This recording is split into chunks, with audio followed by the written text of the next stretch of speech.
So, Season of the Seraph came out this Tuesday. With the new season came a whole list of things to explore and talk about. The season is focused on rebuilding Rasputin, a war mind made by the Bray family to defend humanity. Great fucking job, buddy. I have come to save the day. Maybe. Starting off with the story, this season is following Anna Bray, Osiris, and Clovis Bray's attempts to recover all war mind submines to put back into Rasputin, hoping it will give him control of his armory again so that the Witness can't use it himself. It already features a wide variety of dialogue that is better than anything we've had in Year 5 so far, such as funny lines like this. My security frames are overrun! Is another example of your over-promised, under-deliver attitude? Huh. None of that sounded like, Anna, please help me. I need you. They're killing me. Ow. Or serious dialogue like this. You're not listening. I am listening. Then listen well. Your work will outlive you. The people around you might not.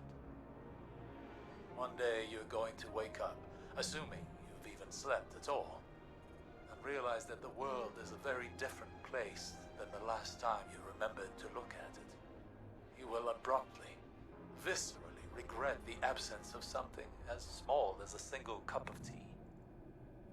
So I ask you again, what would you like to drink? Oolong. With a spot of honey. A spot of honey? Why am I not surprised? Already, this season has my attention for the story more than Plunder's, so that's a big plus.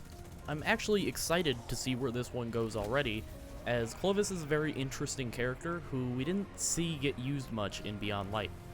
But Ryan, what if I don't give a fuck about the story? Well, lucky for you, the seasonal activity isn't half bad.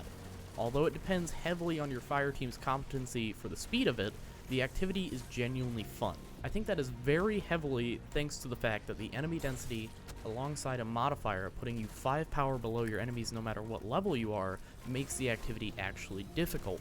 The activity itself is another battleground, taking you through the bunkers of the war mind to fight the enemies trying to claim its power. We only have access to 2 of the 4 battlegrounds already, and both are fun enough to make farming not a drag. Beyond that, there are some sleeper nodes scattered across Europa and the Moon, allowing you to get some quick and easy Ikelos weapons. However, I do think they would be more fun if they were farmable. Sadly, there is a finite amount of them you can grab, and the more efficient way to grab red borders is just by using Umbral engrams. And while we're on the topic of finite things, let's talk about the artifact. Oftentimes, there are only a few mods worth using in a seasonal artifact due to the cost. Well, this season said fuck that, and made almost everything in the artifact cost 1 energy, leading to some of the most fun artifacts I've seen in the game yet. Plus, it doesn't dictate the meta hard enough for you to force yourself into a specific loadout, so that's good. The gameplay loop of the season does require a lot more playtime outside of the actual activity compared to last season, as the most efficient way to earn Seraph key codes is by participating in the core activities of the game, or by participating in public events. These Seraph key codes are how you unlock the chest to give yourself energy and extra loot at the end of Heist Battlegrounds.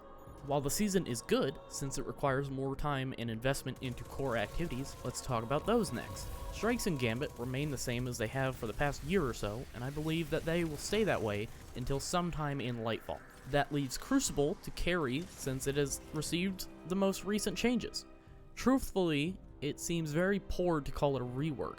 Quick Play is the new core PvP playlist with all kinds of different game modes and maps, while competitive, which was the main selling point of PvP this season, is just bad. It's nothing. You don't get anything. It's not changed from before besides having different names for the ranks. It's bad. And I think everyone can agree on that.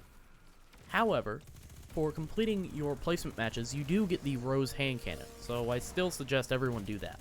And finally, it's time for me to talk about the weapons and the armor. I won't be talking about any of the store stuff, because who wants to hear about Eververse ranting? But what I will say is that the stuff we can earn looks amazing.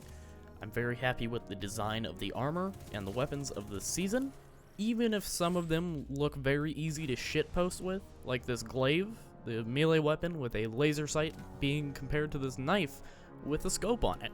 Overall, this season has all the stepping stones to be something great. However, the seasonal model is still holding it back. The time grading on the upgrades is probably my biggest thing. That being said, Joe Blackburn has said that Season 20 is going to follow the same seasonal model that we have currently, and Season 21 is going to try and shake a few things up with stuff that isn't set in stone, since it is already halfway through development. And after those 2 seasons are likely when we can see a big shift.